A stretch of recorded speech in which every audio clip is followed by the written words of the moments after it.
Within 2 days of Gary Murphy's murder in 1998, San Francisco police detectives had the name of the main suspect in the case. Witnesses called her Grandma. She was a woman in her mid-50s living in Oakland who was locked in a custody battle with Murphy. The child was her 6-year-old granddaughter, Eden, and Grandma blamed sole responsibility for the death of her daughter, Eden's mom, square on the shoulders of Murphy, an ex-felon biker who managed a halfway house near Ocean Beach. And the hell if she was going to let someone like him get sole custody of the child.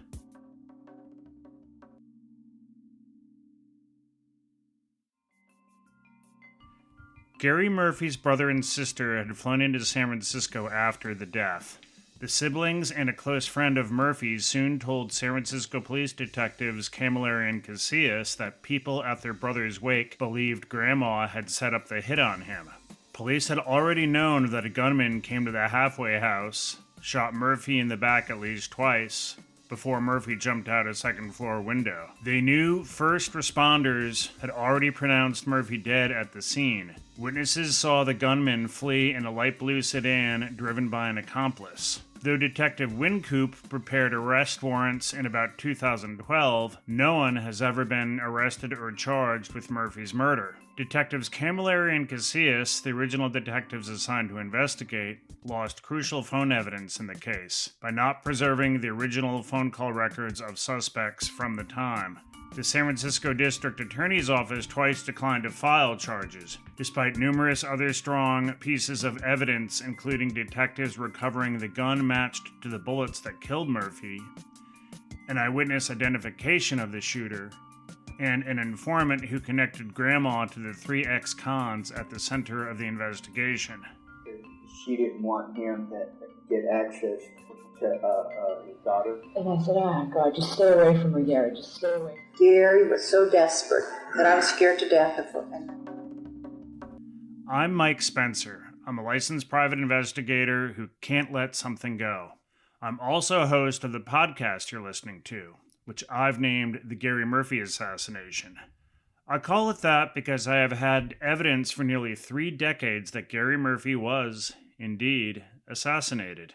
I know this because I was, and still am, a witness in the case. 4 months before Gary Murphy was murdered, Grandma had hired me to dig up dirt on him, to help her win custody of Eden, her granddaughter, and Murphy's biological daughter. Back then, a quick bit of routine surveillance indicated to me that he wasn't doing anything criminal. Grandma got angry with those results, so I brought in another investigator with more contacts with the San Francisco police. She paid him $12,000 cash that she kept stashed in a Ritz cracker box in the freezer. So we worked the case, but Murphy apparently still had not done anything criminal while he was under observation. Grandma became impatient and verbally abusive at both of us, so we dropped her as a client. I'm glad we severed ties with her, because we realized we were being used.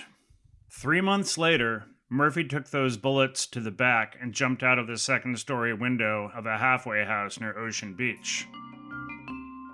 This podcast is a product of my own curiosity, my desire to tell the story, and yes, my partial desire to settle the score from being duped. As I've said on previous episodes, I'm a Spencer, and we are champs at harboring grudges. But besides being a private investigator, I'm also a journalist, with a master's degree from the UC Berkeley Graduate School of Journalism. I'm the author of Private Eye Confidential, Stories from a Real PI. This podcast has been a bit sporadic over the 5 years since we started it, because the information I've been gathering has arrived in drips and drabs. The series has featured my interviews with Murphy's daughter, Eden, and A.C. Thompson, an award-winning journalist now at ProPublica who covered the Murphy case in 2004 for the San Francisco Bay Guardian. One episode was about the public records battles, and another delved into Grandma's hostility and unstable behavior.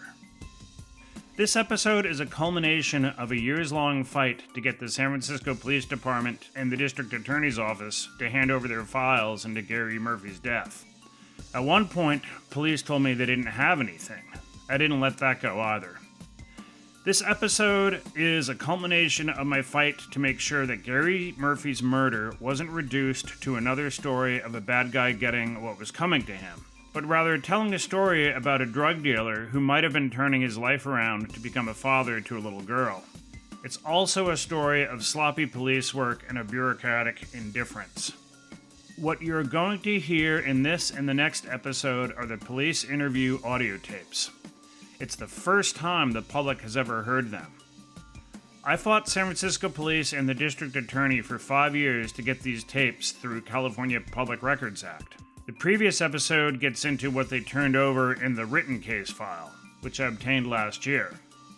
I came to the conclusion in the last episode that the suspects in Murphy's murder are like legs on a chair. If you remove one of them, everything topples. All the evidence intertwines Grandma with the three other suspects, who are connected to each other through work and prison associations. Listening to these tapes, it's clear that Murphy's siblings and friends loved him. They knew he had a criminal past, but saw his passion to become a good father to his young daughter. The girl's mother, Alicia, was Grandma's daughter, and dated Murphy before dying of an accidental methadone overdose when the girl, Eden, was only 3 months old. Just before he was killed, Murphy was, in fact, winning more visitation with his daughter in family law court. Murphy was able to let the cops know how that was working out through entries in a journal they'd find. Murphy chronicled things like how Grandma would be 30 minutes late dropping Eden off for visitation, and then wanted to pick her up 20 minutes early. Detectives interviewed a close friend of Murphy, and then his brother and sister. Saturday, June 13th, 1998. The time now is 11:30 hours. It's Inspector Anthony Camilleri, the San Francisco Police Department Homicide Section. Also present is Inspector... Police gleaned much from the three. The common denominator? They each named Grandma as most likely being the person ordering the hit. Murphy's sister even recalled how Grandma once wanted to hire Murphy to kill the doctor she said was responsible for prescribing the methadone that killed her daughter. Nick, also an ex-con, gave a statement the day after Murphy's murder, telling them that he'd known Murph for 14 years, as both of them went in and out of halfway houses that the other had managed. Murphy once fronted him the money for enrolling in a 12-step program. Nick knew all about Murphy's drug dealing and his other legal battles, and the fights he got into with other men. Nick lived in the house where Murphy was murdered. But I can tell you something about her mom. Well, that's what we're here to talk about everything. Her mom hates Gary with a passion. Was doing everything in her power and beyond to make sure that Gary didn't get visitation to his daughter. I'm telling you, this lady, when Gary was fighting his case and everything, she would call the DA, the judge, everything, trying to get him put away because she didn't want him to get access to his daughter. That's Eden, right? Eden. And then I've heard her over the phone. When he was a client in my house, she would call me and just talk all sorts of bad stuff about Gary, just ask him why he's there, he should be in the joint, and she's going to do everything in her power to make sure that he was. Nick even told police that Grandma apparently made her income from large marijuana grows at her one house in Oakland. Police had raided her Oakland house about 9 months before Murphy's murder, but no arrests were made. Murphy did not like that Grandma kept Eden around pot plants in a house where her adult son also kept a pit bull and a gun. Police tried to get Nick to suggest other motives for the hit, but he explained they were not likely responsible. A couple of months before the murder, an ex-boyfriend of someone Murphy had once dated sucker-punched Murphy, then broke his collarbone. Murphy at the time gave a story that a couple of guys had beaten up at a McDonald's, but Nick said Murphy had moved past the fight and did not want the guys at the halfway house to know he had fought over a woman. Inevitably, the detectives asked Nick if Murphy could have enemies from his drug dealing days and asked him if Murphy was an informant. Nick told a story about how he helped Gary get into the halfway house rehab program after his third felony conviction, when police caught Murphy with a pound of meth. Tell us about that. He got caught with a pound of dope, and he didn't do any time behind it? No, because he got released to the, I want to say OR pre-trial release, or is that what they call it? Could be. Okay. If you get OR and somebody made bail for him. Well, he didn't get bailed. They OR'd him as long as he went into the program. Okay. So I helped Gary get in the program because when I was out there and I didn't have a dime, Gary gave me the money to get in the program. Okay. You know. And when you say the program, you got him into the 12-step program? That's right. He caught this case in '96, right? With the pound case? Was it '96? I believe so. Okay. And he got some kind of sentencing in '97 behind it. Right. Did he talk about that? Did you ask him? I mean, did you ask him how the hell did you get out of this? I mean, he had a history before that, right? He had a dope history before that. Yeah, I know how he got out. He made a deal with the feds. Okay. He gave him a bunch of guns. All right. Now let me ask you about that. I asked you about if anybody fell behind. I know he fell behind it. That I know of. All right. What kind of guns did he get for him? I know he had a couple of silencers. I know he had some fully automatic. Okay. Were these? I guess my question is, if you know, did he go to a location where these things were stored, or did he do some transactions with somebody? No, he had them stored himself.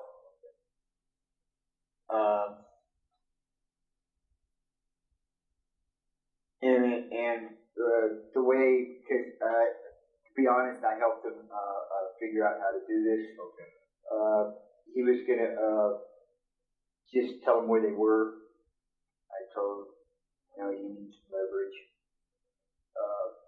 Give him a little something, a little taste, and then because he was facing some time. Right.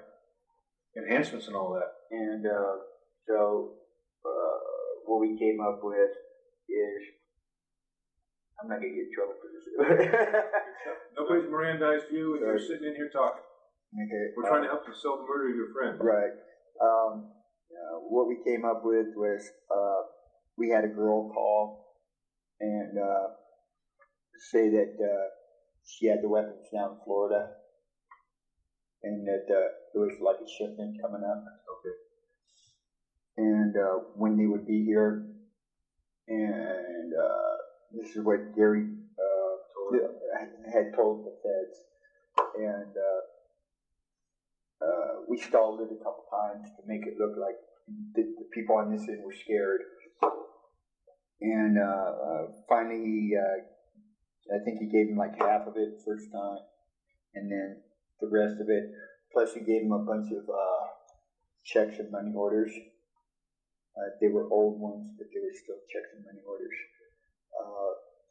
How many? Do you remember how many actual pieces? You said a couple ounces, but how many pieces did he give him? Exactly, I do not know. Under a dozen, half a dozen, I would say more like 2 dozen. Okay, that's pretty good. Are we talking AR-15s, Mac 10s, Mac 11s, or what are we talking? I don't know. Okay, but there was about 2 dozen, and they were weapons. Yeah. Okay. There was some pretty high tech stuff too. Okay. And so, sorry for interrupting, but so these things did turn up, and the feds got them. Right, and I guess the feds went in and talked for him and wrote some letters of recommendation.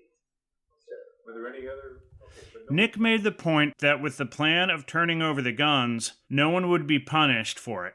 They didn't belong to anyone but Murphy, so no one would be mad at Murphy if he turned guns over to the FBI. It's worth noting that Murphy's criminal record did not involve violence or firearms.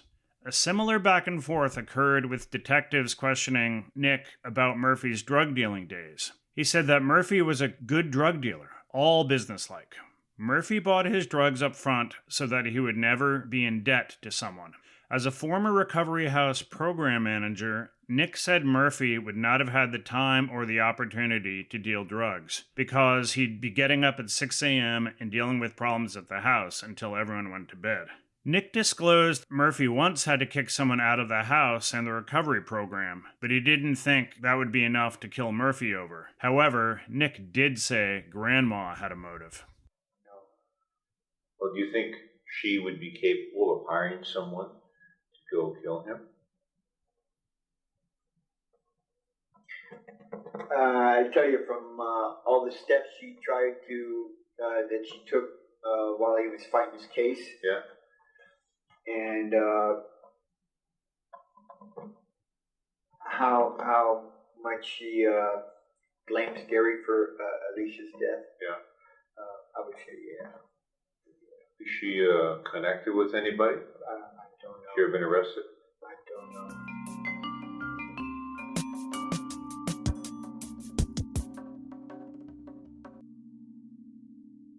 Murphy's younger sister, Christina, was calm and factual with detectives. She knew her brother screwed up with his criminal and drug activities, but he tried to keep that from her. But he did share with her that he wanted to be a father to his daughter, Eden. When released from prison, yet again, he started taking steps to get full custody around 1996. He had been paying Grandma to help her with some costs, and she always insisted that it be in cash. But Murphy came into some money, maybe from a motorcycle accident settlement or maybe from drugs, and that money changed the dynamic between the two. Christina said that in a few weeks before his murder, Murphy was winning more visitation rights in court. He was representing himself against Grandma's attorney. Today's date is Wednesday, June 17th, 1998. The time now is... In the first minutes of her interview, she, too, said Grandma was the one with the most motive. But found out he came into money. He found he had gotten some money.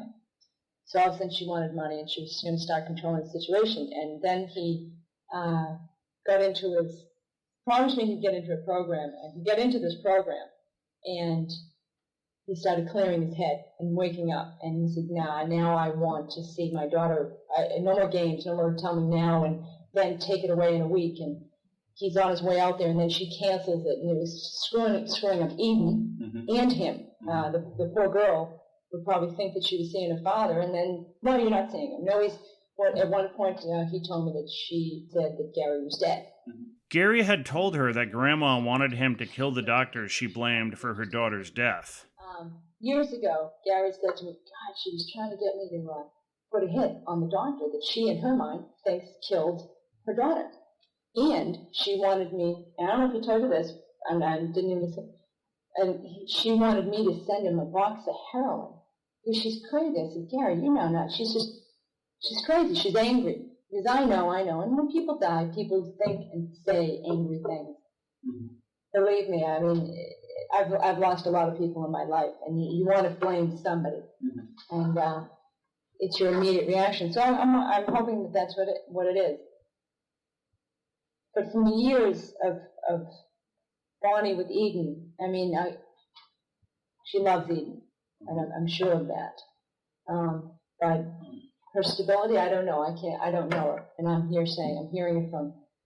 She called my answering machine one time and left this crazy message that my brother's no good because he was raised by an abusive, non-loving family, and my husband went to answer the phone. He's going, hello, hello, and she hung up on him.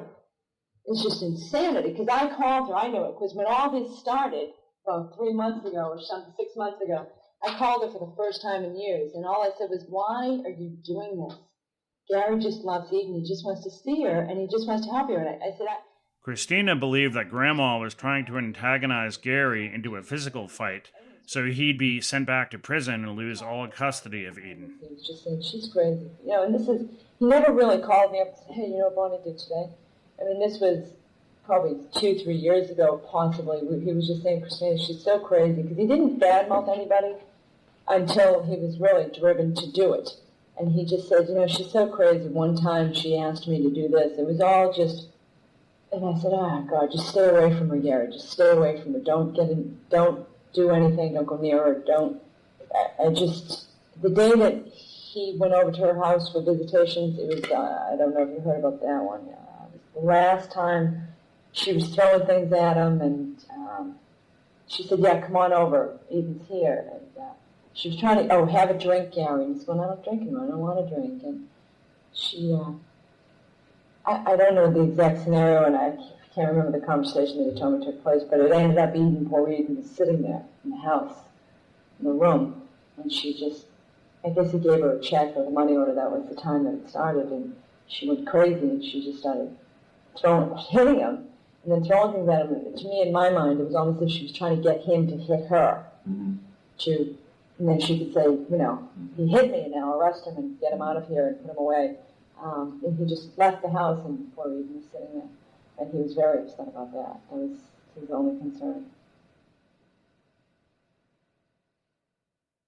In the days after the murder, Gary's younger brother, Dion, told detectives that he had probably last talked to his brother about 6 months earlier, around Christmas 1997.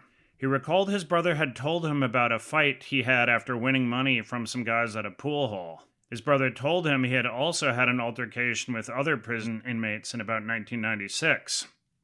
He had told detectives about 30 people attended the wake in San Francisco, where people said that Grandma was the most likely suspect because they knew she had threatened his brother numerous times. They signed a guest book. Towards the end of the interview, Dion seemed to want to reveal more about Grandma, but appeared to be afraid that it could get back to her that he was the source. Detectives asked him why he thought it could be Grandma. Why is that? I don't think it would be beneficial to my, life at this time without counsel. Frankly, that I find it, I'm not quite sure I understand you. I don't want to say anything because it may or may not damage a certain family tie with the child. If somehow, some way, that the person, Betty, ever found out if anything I had said could damage the ties to my father and that child, and me and that child, or that child and the family. If it ever got back to her, you see where I'm going with this? The possibility I might be thinking certain things that it's not a good thing to say anything right now until, if you do find someone, and the perpetrator could be right now one or two different possibilities that you've actually talked with. It may be, though, that the information that you suspect points us in the direction of finding that perpetrator. Whereas if you don't tell us, then we might be going off on a different tangent. I had no doubt. No doubt in your mind about what? About Betty Ford. Bonnie, when you say you have no doubt in your mind, what do you mean by that? I really don't want to say that. I think I said way too much. Are you saying that? Well, let's put it this way. Can you promise me, if you turn that off and I tell you what I feel, will you promise me it will never get back to her? Well, I'll tell you, if I would be inclined to do that, but if in fact she is responsible for the death of your brother, then there will be a very rigorous and extensive court trial, and it may very well be that at that point in time or sometime during the proceedings, whatever information we had that led us to the evidence that allowed us to develop the probable cause for facing an arrest, her arrest, or getting a warrant for her arrest on, that might become a matter of proceeding in court. Will this tape be confidential to her lawyer? Let me just tell you, here's how it works out. If she is the one responsible, okay, and we prove it, we don't play hide the potato, hide the salami, okay? Everything is up front, okay? If she's not the suspect, if she's not the person that gets arrested, then she doesn't get back, this does not get back to her, all right? But there's a thing called discovery. Every piece of paper that we write on, everything that we talk about that's on tape, is up front to the accused at the time and the place when the case is made. In other words, when we arrest the person responsible, they're going to be able to listen to everything that was ever said. Okay? If she's not the person, then it's moot. If she is the person, then yes, she will. And you're not the only person we've talked to. But if you have information that points us in the right direction... I'm family. What did my sister say? I'm not going to tell you what your sister said. Dion told detectives that he had been to Grandma's house after his brother was murdered to see Murphy's daughter and had a strange interaction with her. And would that kind of been a case of anger or hatred just toward my brother? Because she told me she blames Gary for her sister's daughter's death too. Mm-hmm. And that she's angry that she's dead. But she didn't have a remorse about Gary at all. Mm-hmm. I mean, she had the radio blasting when I walked in the house. I mean, I don't come there to have a fun time. I just come to see the daughter. Mm-hmm. And she wanted to talk about this and that. And I wanted to see what Ian was doing. I wanted to see her artwork. I wanted to see what she had, if I got any pictures. And she wanted to ramble on about other stuff. I didn't care. Okay. As far as I know, that's all I can tell you at this time. If I Okay. was a detective, I would focus on, I don't know if it's legal or look at the phone records. At that point, one detective explained how phone records take time and resources to examine. You've mentioned it several times, but let me see if I can paint a picture of some of the problems associated with it. Leaving aside the legal hurdles that have to be leaped in order to get access to a person's phone records, it's basically part of a search warrant. The raw data that comes back is not particularly intelligible oftentimes. You get numbers, you get unlisted numbers, you get names, you get that. And the problem is that you don't really get much more than that. So you have to figure out who these calls came, who they were. And, if we had unlimited resources and unlimited time, it'd be possible theoretically to run down each one of the numbers, call each one of the names, run those people out, find out who they are, what their history is, take pictures of them. But unfortunately, we don't have unlimited resources and we don't have unlimited time. Can we do this? Eventually, yes. But can the system in the process be expedited by looking for certain names or looking for certain addresses or types of information? Yes, and that's where speculation comes in. Because if you hear a name, or your family hears a name, or your family hears an account number, or somebody, your father, your sister, or somebody has some information about who she was associated with, where she worked, what her bank account numbers are, and so forth, well, it would be so much easier for us than having to go through all this list of people. So, as loath as you are to speculate, you have to understand that information that you're not giving us may be just a bit of information that serves to pull that needle out of that haystack. Mm-hmm. I know this was 1998 and phone records and cell phone logs were relatively new as evidence. But from having looked at phone records and cases myself, they're not that difficult to unravel. You're looking at repeat numbers and duration of calls, comparing records from different callers about what numbers they might have in common. But it's a basic and routine task in any murder investigation. It's no wonder police lost phone evidence in the case.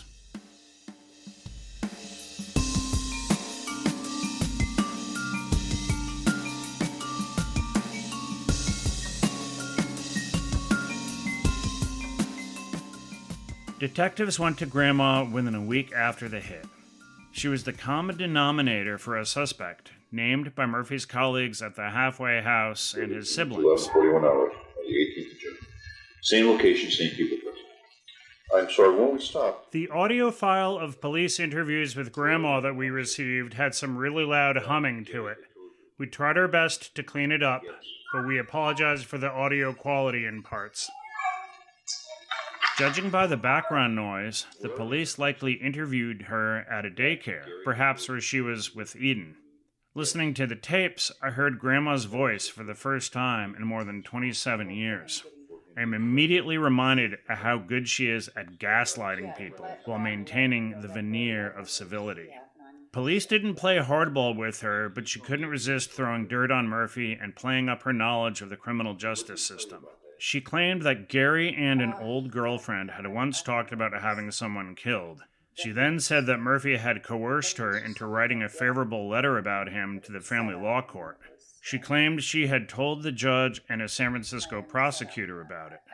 I believe it was September 26th. You had a hearing now? September 26th, Gary had the hearing. Gary had the hearing. He had me write that letter that on a Sunday afternoon, his hearing was the next day. I mean, he was desperate. Gary was so desperate that I was scared to death of it, and that's why I called the judge and called Frank Casaglia. One detective asked Grandma what she thought happened to Murphy, and she again went after his character and suggested he was using drugs. That's in contrast to many accounts that Murphy had been sober for almost a year. Well, what do you think happened to Gary other than the fact that he died? I assumed he just did somebody in. I mean, I think it was a revenge type of thing. For what? Who knows? Who would know? Who would know? Maybe John Sweeney? Kelly? I don't know. Kelly Wolf. Yeah, I guess if that's... I don't know. I mean, maybe it was a deal. I think, quite frankly, I think Gary was still dealing. Mm-hmm. I think he really was, because it's interesting how he never had any money for anything, but he'd come up with new clothes and trips, and he always had $75 a week to pay for the visitation. That's $300 a month. You know, it's like my attorney said. She said, he's got money. You can talk to my attorney, Catherine Brown, and I think the guy is still dealing. I mean, I can't prove it. It's just it's like my daughter said, Gary will never change. He's 41 years old. I've had enough experience with criminals and substance abuse to know that when you get in your 30s and 40s, the chances of changing and becoming this whole new person, especially when you stay in your same environment and keep your same friends, is very iffy. And that's interesting. So I think he was still dealing. I mean, he probably did somebody in because Gary had the ability. He used everybody. He manipulated the system. He conned everybody. He was a master of manipulation and conning. I'm sorry to speak so disrespectful of the deceased, but I'm just saying it the way it is, you know. Okay. Well, for my part, my sense is that somewhere in the circle of Gary's associations, that he crossed the path of someone who decided they were going to kill him. I don't know if the person killed him directly or had arranged. But in either case, at this point in time, we're going to have to just dig through his life. Right. And for better or for worse, you were and are a significant part of that. So I hope you don't mind if we speak with you occasionally. Oh, no. There might be something that Exactly. comes up that you might talk to. Yeah. I've pretty much given you everything I have. I mean, I do have files, and Well, if you don't mind.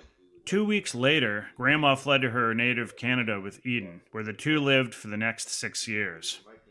Police would conduct more interviews with her, but there are apparently no other tapes.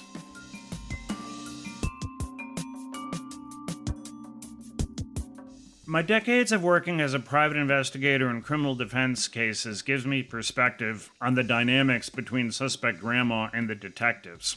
It's a boxing match. Detectives jab and probe. The suspect tries to slip punches, dance around the ring, and counterpunch. It takes a certain amount of chutzpah and arrogance to speak with detectives without a lawyer, especially when you're a main suspect in a murder case. Grandma had an attorney at the time for the custody battle over Eden, but she omitted that she had hired private detectives in the case. She also omitted certain facts of a police raid at her house in Oakland where police confiscated marijuana plants 9 months before the murder. In fairness to police, this was never an easy case. They still had to run down a lot of background information from Murphy's past and talk to his associates. Still, Grandma was the obvious suspect. My former associate and I each told police about Grandma's motives within 3 weeks of the crime. There were certainly other leads and angles that had to be checked, but everyone kept pointing at Grandma. As I detailed in episode 5, there were problems in the investigation. One of the most glaring was a 5-week break in the activity log from late June to early August after the murder. Why would police let a hot trail go cold? It was in this gap that Grandma moved back to British Columbia with Eden, who never learned exactly what had happened to her dad until Murphy's sister told her years later. Despite the lull in the investigation, police got a few breaks later in 1998. First, the murder weapon, a 9mm Lorson handgun, was found in San Francisco. It was consistent with ballistic evidence from the crime scene. Second, an ex-con informant came forward. He said that Grandma's then boyfriend had introduced her to the gunman. The informant showed police where Grandma lived and had said that the gunman wanted him to drive him to San Francisco to beat someone up, but that he had declined. Police in the East Bay had arrested the informant in connection with possessing stolen property from a home invasion and rape of a pregnant mother in Piedmont. The informant told police where the gunman lived and how the gunman one night after the murder had fired the Murphy murder weapon into the floor of the house he rented in East Oakland. Alameda County District Attorney's investigators and San Francisco police recovered the damaged round from the house. At one point, the informant had gone to Grandma's house to show her a note that the gunman wanted more money for the hit. He said that Grandma froze in panic and then ignored him. The case file, a haphazard jumble of 900 pages, often without page numbers or any evidence sections, mentioned that detectives had found a phone call from Grandma to the gunman. San Francisco detectives kept all of this under wraps. Murphy's gunman, his driver, and the informant were all arrested and charged in connection with the Piedmont sex assault and robbery, and all were convicted. Did San Francisco police and San Francisco prosecutors stop the Murphy probe because of the convictions in Alameda County? Listening to the police interviews with Murphy's family, I feel sad. I've lost a sibling, but from natural causes. But the Murphy family lost 2 brothers, one to a drug overdose and one to murder. Gary Murphy was never a sympathetic victim, and Grandma used that to her advantage while conning everyone. It's likely she'll never be held responsible, as she now apparently has dementia. In the next episode, you will hear audio tapes from the criminals Grandma hired, from Murphy's father, and from the informant in the case. I'm Mike Spencer, private investigator. If you know anything about this case, you can call or text me at 510-593-3767. Brian Kranz is the producer, and Chris O'Prisco did the theme music.